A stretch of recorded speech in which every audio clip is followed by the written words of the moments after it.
Hello, magandang hapon sa inyong lahat. So merong mga nagrereklamo no, ang haba daw nung shoutout. Pagpasensyahan niyo na, ha. Ang gawin niyo, forward niyo na lang. Kasi kahit papaano, gusto ko rin naman bayaran yung hindi pera ha. Papalitan yung pagtitiyaga ng taong manood sa akin, di ba? Lalo na doon sa nag-comment sa akin si Casey. Yung sabi niya gano'n, "Ay Sir Bungo, alam mo sobrang lungkot ko. Ang hirap lumaban araw-araw dito sa ibang bansa. Ako lang daw ang pinapanood niya." Nakaka-touch naman, di ba? I mean, pwede nyo naman akong i-PM para i-shoutout kayo. Pag sa comments kasi, minsan lang ako na nakakabasa. Pero doon sa mga naiinip, pasensya na po. Forward nyo na lang. I-double tap nyo yung screen hanggang sa matapos yung shoutout. 'Di ba? Anyway, pagpatuloy tayo dito. Mga random videos na pinasa sa akin. Dito ako tawa ng tawa eh. Ano ba to? Ano to? Kaninong content to? Kay Arkito. Anong meron dito? Di ko po ngayon, idol. Pwede niyo ba akong batiin, idol? Sa birthday ko, ito pong handa ko, idol. O, saging lang po. Kahit may answer lang po, mga idol. Laking tulong na po yan sa akin. Ito sa buki, maraming salamat po. Mga idol.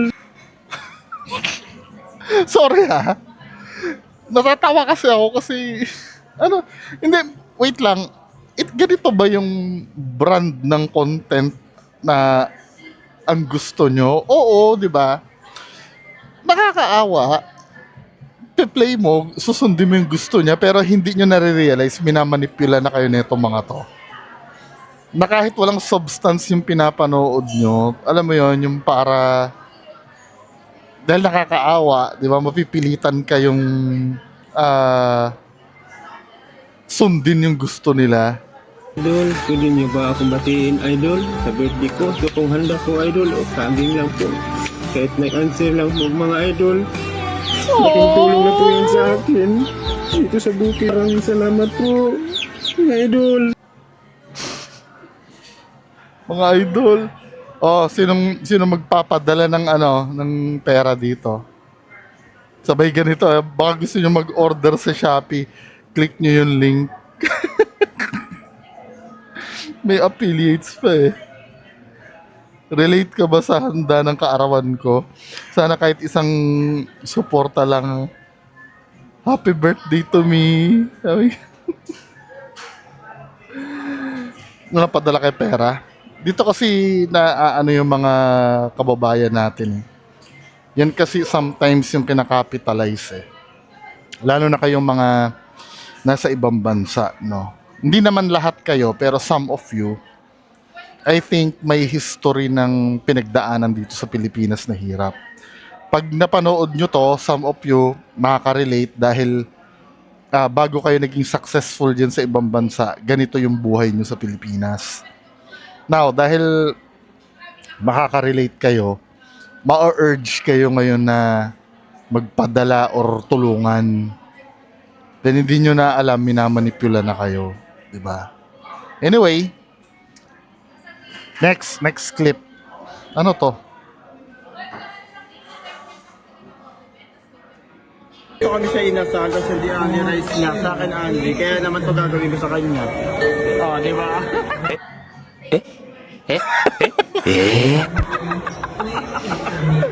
Rice po! Rice po!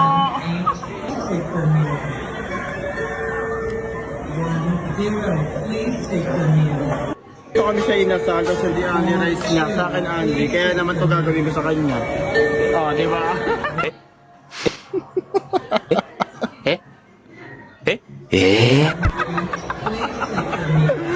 Anong date ba to?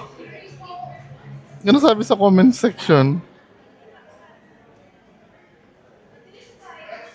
Isang maling diskarte, unang-una, yung kinakain mo ay galing sa panglalamang saka.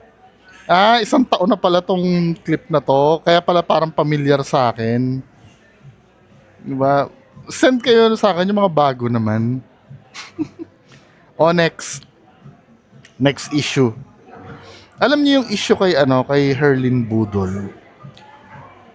Excuse me. Merong hindi na bago ito eh.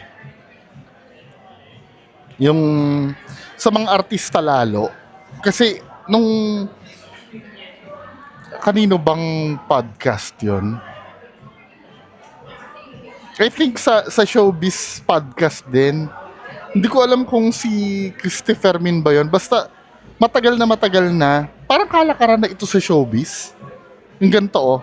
Kahit nga si kinwento nga ni Ellen Adarna, 'di ba, sa isang podcast ganyan din. Na siya naman senador naman daw. Pero ayon dun sa clue kasi hula ko dun ha. Parang Bong Revilla yung pinatutungkulan eh. Yung parang nagkakaroon din ng indecent proposal kay Ellen Adarna. Normal ito sa sa showbiz natin. Kumbaga open secret na siya. Maraming nasasangkot diyan, pati nga yung mga lalaki, 'di ba? Yung mga meron akong kilala, wag na baka delikado, baka mamaya isang isang mayaman to. Ang initials niya, ang clue, pinakamagaling mag-basketball. Meron siyang bata, artista din, kaya lang hindi masyadong sikat yung artistang bata niya eh. Ang laging role nito, nung araw, laging supporting actor. Pero magaling siyang aktor. Ang clue dun sa pangalan ng aktor ay kapatid ni Ben Tulfo, Rafi Tulfo at Erwin Tulfo. Yung first name. Tapos, yung mayaman na businessman naman, may-ari ito ng ng isang stasyon eh. Tapos, ang initials niya, pinakamagaling mag-basketball. Oh, totoo yun. Reliable source yun, nalaman ko.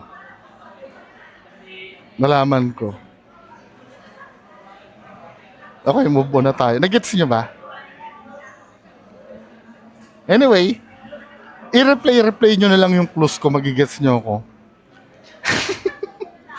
Itong nabasa ko tong kay Herlin Budol na to. Nakalagay dito sa caption, "Women are not for sale." Sino yung chismo sa senyora daw? Naghihingi ng clue daw. Sabi nga na, "Hello, I'm Gov. Can I ask if available ka for one night stand and magkano?" Tapos tinatawagan siya, minis call, 150k. "Hello Gov, pakyo sa'yo na 150k mo. Itulong mo na lang yan sa nasasakupan mong lugar. God bless ha." Baka naman naliliitan ka lang. Hindi, anyway. At least kahit pa paano si Herlin Budol, kung totoo man to, magiging warning ito sa mga susunod na na magtatangka. Pero kung halimbawa mabibigla kayo, matagal na yan, kalakaran sa mga artista. I think sa Hollywood din yata may ganyan eh. 'Di ba? Ang alam ko diyan sa Hollywood naman, kilala mo yung anak nila Saddam Hussein, yung yung si Raulo. I think si Uday yata 'yon. Ganyan din ang gawain nun eh. Mga artista sa Hollywood naman. Kasi mayaman masyado 'yun eh. Ano na to? Hindi na ito nakakabigla na ganito talaga yung kalakaran. No? Well, abang-abang tayo. Malamang si Sian Gasa, e-epal na naman dyan, di ba? Sasabihin niya na naman, may alam siya dyan. Anyway, next tayo? Next clip. Ano to?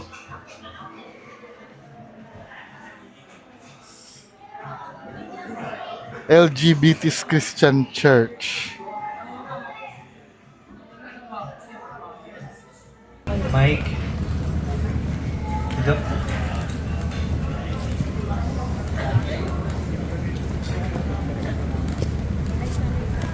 to the man I love since June 27, 2014. 12 years ago, we started with nothing but love, hope, and dreams. We were too young to fully understand. We celebrated every monthsary as if time itself was reminding us that we had was rare. But love was never easy for us. Ours was not a fairy tale written without pain. Ours was a story written with sacrifices, tears, distance, pride, fear, and countless moments when we were almost lost each other. There were days when we became strangers to one another. Days when silence hurt more than words. Naiiyak yata si father sa likod, oh. Days when Pero feeling ko hindi yata katoliko to, no? I don't know kung ano, pero definitely feeling ko hindi siya katoliko. doubts became louder and promises. Kumukulot-kulot pa yung boses. We broke each other's, we walked away, and we questioned whether love alone was to keep together. Si father, oh. But despite every breakup and every goodbye, every wound and every storm we survived, one truth remained. No matter how far life pulled us apart, and our hearts always found their way back to each other. Because real love is not about never pulling apart. Real love is choosing each other even after seeing the worst side of one another.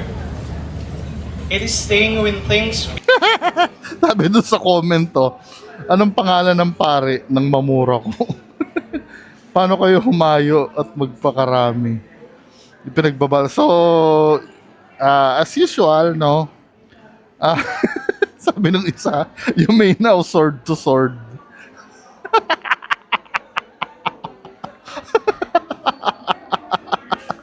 You may now sword to sword daw. Malaya din ang majority ng Pinoy na hindi maniwala sa inyo. Oh, correct, no? May naniniwala kaming may taong kinikilala ang kanilang sarili bilang bakla, tomboy at transgender. At inagalang namin ang kanilang dignidad bilang tao. Ngunit huwag nyo ring ipilit na kailangan naming sang-ayunan ang paniniwala ng transgender na ipinanganak na lalaki ay babae o ang tomboy ipinanganak na babae ay lalaki. Sa isang malayang lipunan, may karapatan kayong magkaroon ng paniniwala at may karapatan din kaming hindi sumang-ayon batay sa aming konsensya, paniniwala at pananampalataya. Correct. 'Di ba? Itong video na to, ito kasi yung proof na malaya yung nagagawa yung gusto nyo. Contrary dun sa inaangal nyo na sinasabi nyo na kayo ay nadidiskrimina. 'Di ba? Kung tutuusin, kung illegal o hindi pwede yung ginagawa nyo, papahuli kayo niyan eh. At may kaparusahan yan, 'di ba? Kung illegal yan at hindi pwedeng gawin yung mga ganyan.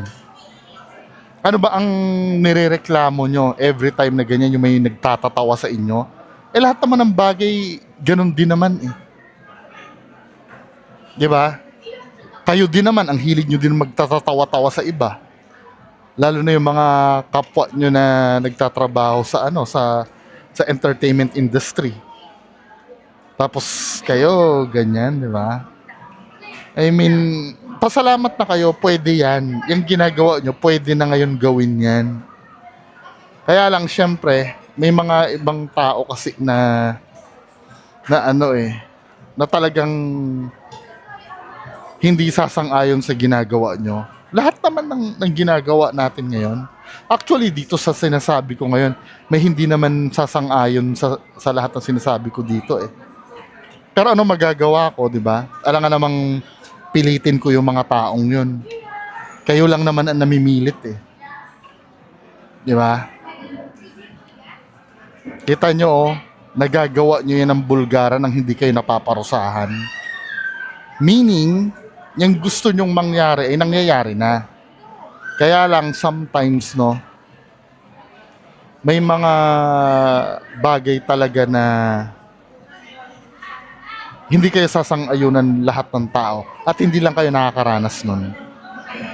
Okay na yan. Yung ginagawa nyo, okay na yan. Kung maligaya kayo dyan, go ahead. Pero wag niyong pipilitin yung mga tao na tanggapin yan kung sa sarili nila ay hindi katanggap-tanggap. 'Di ba? Ang nangyari, ito pinablish nyo sa social media. Malamang pag may nakakita dyan na hindi katanggap-tanggap yan, magsasalita. 'Di ba? Hindi naman sa lahat ng oras 100% approve lahat. Oo, minsan nakakainis, no?